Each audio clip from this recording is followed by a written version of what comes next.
Arsenal versus Manchester city, কে জিতবে কে হারবে নাকি ড্র হবে? প্রেডিকশন আমি জানি না। প্রেডিকশন আমার কাছে মনে হয় যে আর্সেনাল আজকের এই ম্যাচটাতে এগিয়ে, যদিও মানে এই ম্যাচে প্রেডিক্ট করা বেজায় মুশকিল কাজ। ম্যানচেস্টার সিটি আর্সেনাল, দেখা যাক শেষ পর্যন্ত এই ম্যাচের আসল ব্যাটেলটা কই হয়।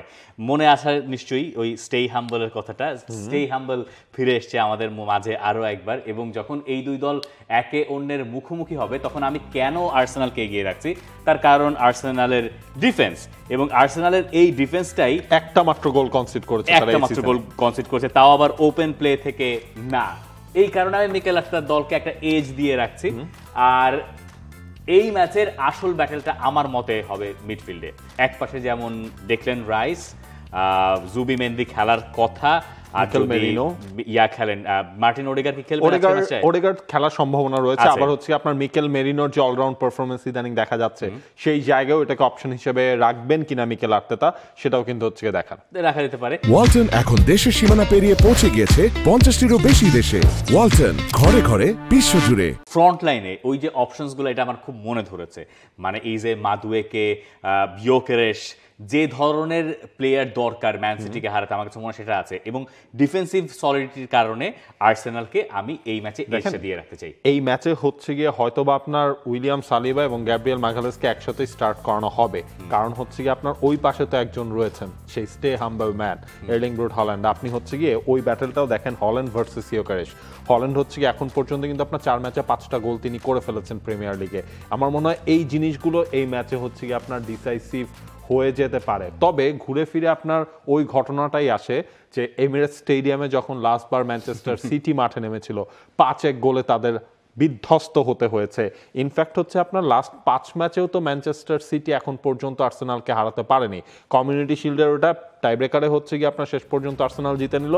ইনফ্যাক্ট লাস্ট 2 সিজন এই 2-2-4 দেখায়, সেখানে কিন্তু আনবিটেন রয়েছে আর্সেনাল খুব ভালো একটা কামব্যাক করেছে। এবং এই গুরু শিষ্যর এই লড়াইয়ে, মানে মিকেল আর্তেতা ভার্সেস পেপ গার্দিওলার এই লড়াইয়ে রিসেন্ট টাইমসে যেভাবে আর্সেনাল প্রত্যাবর্তন করেছে, সেটাও আর্সেনালকে এই ম্যাচে কিছুটা এগিয়ে রাখতে পারে। ম্যানচেস্টার ডার্বিতে ম্যান সিটি জিতেছিল, জেতার পরেও নাপোলির সঙ্গেও তারা চ্যাম্পিয়ন্স লিগে জিতেছে, কিন্তু নাপোলির ম্যাচটাকে ওখানে একটা রেড কার্ড বড় প্রভাব রেখেছে। এই ছাড়া যদি ইউনাইটেডের ওখানে দেখেন, তাহলে মনে হচ্ছে ইউনাইটেড 2-1 হাফ চান্স থেকে একটু সিটিকে বিপদে ফেলতে পারে, এরকম একটা ব্যাপার তৈরি হয়েছিল। আর্সেনাল সেই অর্থে আরেকটু বিপদে ফেলতে পারা উচিত, তার উপরে তাদের ঘরের মাঠে খেলা। এই কারণে আমার কাছে ওই সব ব্যাপার ধরে মনে হয় যে আর্সেনালের জন্য এটা যেটা ইম্পর্টেন্ট।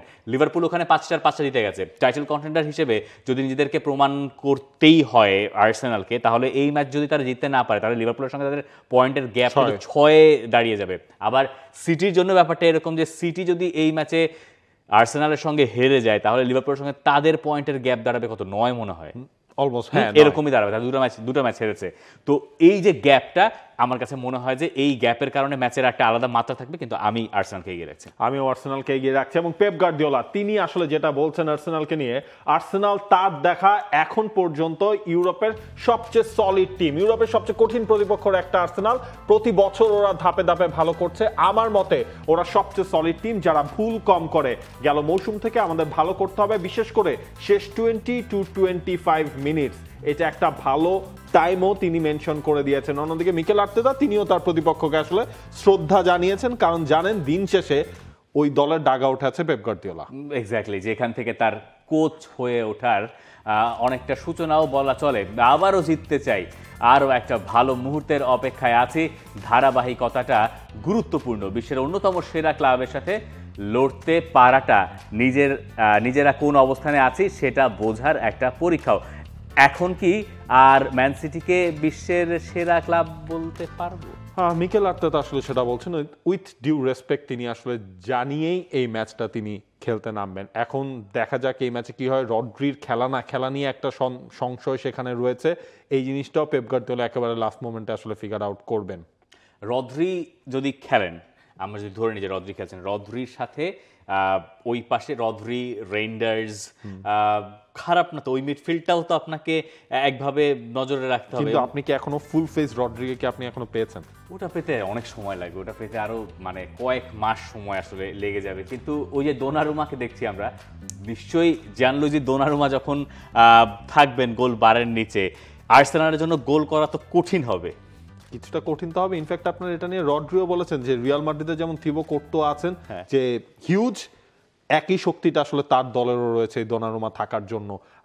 দেখা যাক এই জায়গাটা আপনার করে হল্যান্ডেরও দৈরতটা কি হয় শেষ পর্যন্ত করে সেই দোনারুমার মানে পুরো সলিডিটিটা ভেঙে দিতে পারেন কিনা। একটা ইন্টারেস্টিং ম্যাচ হবে। হোয়াট ইফ এই ম্যাচটা যদি ড্র হয়, সেটা আসলে কোন দলকে সাহায্য করবে? ড্র হলে ক্ষতিটা আপনার আর্সেনালের বেশি, দিন শেষে আর্সেনালের। কারণ আমরা যখন প্রিমিয়ার লিগের টাইটেল রেসের এই কথাটা বলছি, সেখানে আমরা, আপনার প্রেডিকশন ছিল লিভারপুল, তারা 5-5 জিতেছে, আপনার 2 নম্বর ছিল আর্সেনাল, আমার 1 নম্বর ছিল আর্সেনাল। এখনো পর্যন্ত যে পার্থক্যটা গড়া হয়েছে সেটা হচ্ছে ওই একটা ফ্রিকিক গোল, যেটা সহবজদাইয়ের পাগলাটে মুহূর্তে, সেইটাই আর্সেনালের একমাত্র হার। চ্যাম্পিয়ন্স লিগের দিকে যদি আমরা নজর ফেলি, চ্যাম্পিয়ন্স লিগের ম্যাচটা আর্সেনাল একটু আগে খেলেছে এবং ম্যান সিটি খেলেছে আরও 2 দিন বাদে, মঙ্গলবার আর বৃহস্পতিবার। এইখানেও একটা তারতম্য কাজ করতে পারে না, করা তো উচিত। সেটাতে একটু হলেও আর্সেনালকে এগিয়ে রাখবে। তারা টাইমটা একটু বেশি পেয়েছে, ম্যানচেস্টার সিটি টাইমটা একটু কম পেয়েছে। আবার আপনি চিন্তা করেন লিভারপুল কবে খেলেছিল, আবার লিভারপুল প্রিমিয়ার লিগে কবে খেললো, লিভারপুলের কিন্তু হচ্ছে বুধবার টু শনিবার। সুতরাং এটা ইংলিশ প্রিমিয়ার লিগের দলগুলো মানিয়ে নিতে হবে। ইনফ্যাক্ট হয়তো আমরা নেক্সট পিকচারে দেখবো যে আর্সেনালের ক্ষেত্রে সেটা হয়েছে। আমরা যদি আর্সেনালের ডিফেন্সে উইলিয়াম সালিবার জায়গায় মস্কেরাকেও দেখি, কথার কথা আমার তো মনে হয় না খুব, মস্কেরা তো আসলে খুব ভালো করছেন। যখন এই সুযোগটা উইলিয়াম সালিবা যখন ইনজুরিতে পড়লেন, এরপর তো হচ্ছে মস্কেরাকে আনা হলো, মস্কেরা খুব ভালো করেছেন। কিন্তু ওই ঘুরে ফিরে ওই জিনিসটা আসবে, আপনি হল্যান্ডের এগেইনস্টে যেহেতু আপনার সালিবা ফিট হয়ে গেছেন, ফুল ফিট, আপনি ওই রিস্কটা আসলে নেবেন কিনা দেখা যাক শেষ পর্যন্ত সেই রিস্কটা মিকেল আর্তেতা নেন কিনা। For more updates, subscribe to our YouTube channel and click on the bell icon. Follow us on Facebook and Instagram. Download T-Sports app to enjoy exciting games and highlights. Visit tsports.com.